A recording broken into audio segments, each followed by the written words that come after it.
കാർഷിക ഉൽപ്പന്നങ്ങളുടെ വിപണനം ഊർജിതമാക്കാനും അതുവഴി കർഷകരുടെ വരുമാനം വർദ്ധിപ്പിക്കാനും ഉൽപ്പന്നങ്ങൾ ന്യായവിലയ്ക്ക് ഉപഭോക്താക്കൾക്ക് ലഭ്യമാക്കുന്നതിനും കേരള ഗ്രോ എന്ന ഏകീകൃത ബ്രാൻഡിൽ കാർഷിക ഉൽപ്പന്നങ്ങളുടെ വിപണനം കൃഷി വകുപ്പ് ആരംഭിച്ചു. അപ്പോൾ കൃഷി വകുപ്പിൻ്റെതാണ് കേരള ഗ്രോ എന്നത്.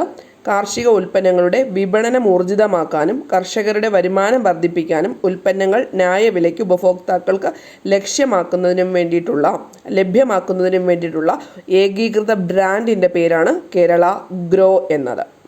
ഒരു ഗ്രാമത്തിലെ ഉൽപ്പാദകർ, ഇടനിലക്കാർ, ഉപഭോക്താക്കൾ തുടങ്ങിയവർ കാർഷിക ഉൽപ്പന്നങ്ങൾ വാങ്ങാനും വിൽക്കാനും ഒത്തുകൂടുന്ന വിപണികളെ പറയുന്ന പേരാണ് ഹാറ്റുകൾ.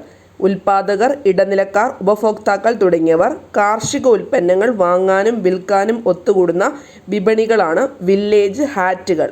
മണ്ടികൾ എന്ന് പറഞ്ഞത് ജില്ലാ ആസ്ഥാനങ്ങളിലും മറ്റു പട്ടണങ്ങളിലും ദൈനംദിന ഇടപാടുകൾക്കുള്ള സ്ഥിരമായ മൊത്ത വ്യാപാര വിപണികൾ ആണ് മണ്ടികൾ എന്ന് പറയുന്നത്.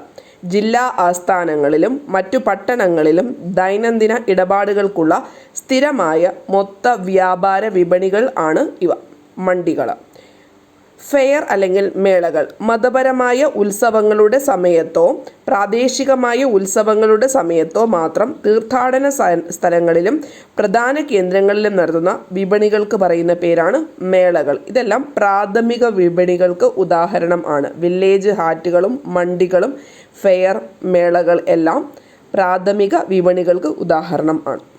കേരളത്തിലെ കർഷകർക്ക് വാണിജ്യാടിസ്ഥാനത്തിൽ പഴം, പച്ചക്കറി കൃഷി നടപ്പിലാക്കുന്നതിന് വിത്ത് മുതൽ വിപണനം വരെയുള്ള വിവിധ കാർഷിക പ്രവർത്തനങ്ങളിൽ പിന്തുണ നൽകുക എന്നതാണ് VFPCKയുടെ ദൗത്യം. അതായത് vegetable and fruit promotion council Kerala VFPCKയുടെ പ്രധാനപ്പെട്ട ലക്ഷ്യം കേരളത്തിലെ കർഷകർക്ക് വാണിജ്യാടിസ്ഥാനത്തിൽ പഴം, പച്ചക്കറി കൃഷികൾ നടപ്പിലാക്കുന്നതിന് വിത്ത് മുതൽ വിപണനം വരെയുള്ള വിവിധ കാർഷിക പ്രവർത്തനങ്ങളിൽ പിന്തുണ നൽകുക.